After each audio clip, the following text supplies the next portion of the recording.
Hi friends, welcome to Testing Tutorials Point. This is Lokesh and today we are going to discussing about fluent wait. There is a wait techniques we discussed in the last previous two videos. One is implicit wait and explicit wait, and today we are going to do for fluent wait. Okay, what exactly these three things we already used two techniques. Why we require for fluent wait? Third technique. What exactly this one means? See, implicitly wait we use to wait a web browser to load or web elements, right? Explicitly wait, we waited a web element loading. Fluent wait also the same scenario which we use for explicitly wait, it will wait for particular web element to load. The same way, a fluent wait also can do the same action. Then already doing for explicitly wait, why we want to do for fluent wait, right? The fluent wait, what exactly this one can do that, right? Like explicitly wait, if you give 10 seconds, it will wait for 10 seconds. Okay. Once it is presented, then it will do it. And also it will wait for completion of the 10 seconds. But that particular web element identification purpose, we are going to keep it. Right. That fluent wait, what will happen? You declare a 10 seconds, but it will ask you to give another condition to pooling. Pooling is nothing but to rotate every time how many times you want to rotate. Okay, what time you want to rotate. You declare 10 seconds. If you give the pull is 1 second, means every 1 second it will check this particular web element is present or not. If it is present in the second uh, time, then it will do the operation and it will remaining time it will skip it and it will not wait WebDriver until to complete for your action. Okay, it will goes off. But if you use explicit wait, it will wait for until it is complete. But fluent wait it will not do. If it is first second only, it will be visible that particular web element. It will do operation immediately. It will not wait until the time completion. That is a main advantage. It is presented fluent wait. This fluent wait understanding a bit complex. Like if you go search Java Selenium also, the fluent wait of writing the technique is different format. The Python is on different format is presented, but achieving the both conditions are same only. Okay. Now for that we need to use for this particular one.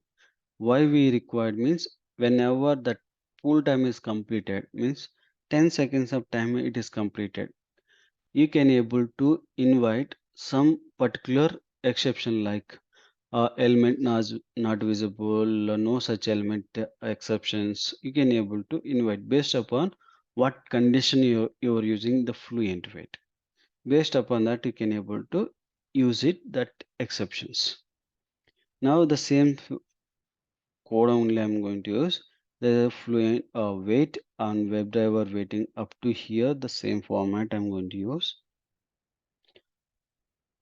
And here I'm going to using this is particularly my time. Timeout is the one I can able to use for 10 seconds. Now it will ask you a pool of frequency, how many pulls you want to, means every time what time it need to be pull. It is a 1 second or 2 seconds, 3 seconds, 5 seconds. What time it is need to be pull means check that particular web element is visible or not. Means I'm going to use for 1. And you can able to ignore whenever it is not able to find uh, element, then what kind of exception you need to ignore. Then we can able to provide a list of values, how many values you want to pass, that many. For this we can able to use explicit wait and also no such element exception. This two I'm going to passing here. Okay, once we pass these strings, no need to bother about this. It's like a normal fill a paragraph type and all. No bother about that. And remaining code is same. We are going to waiting and we are going to everything like presence of element is there and username and sending the keys is remaining everything. But the only condition explicitly and implicitly where it changes for this particular three things. Two things only we can able to say: polling frequency and ignoring exception. The same thing we are going to use for time also, right? In explicitly wait the similar format, and what kind of element you need to like exception you need to ignore means these things we can able to add it. Remaining everything is same. And also additionally we need to import for this common import exception like element not visible exception, no such element. Based upon your operation you need to change, not for every time like this only. And we have n number of exceptions are presented, that based upon your environment like what kind of exception you need to ignore, based upon that you can able to use it. Now I'm running, you can able to see whether it is able to enter a value into the particular text box or not.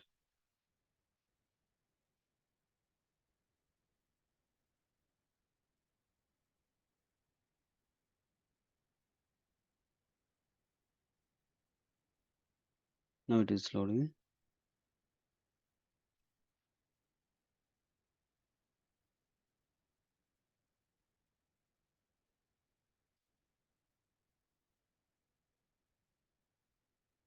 My query is enter, right? It will wait for that particular thing also. This all about for Fluent wait. Okay, that's all about this video. I hope you understand this one. If you like this video, please like my video, please subscribe my YouTube channel, and don't forget to share your friends and colleagues. Thank you.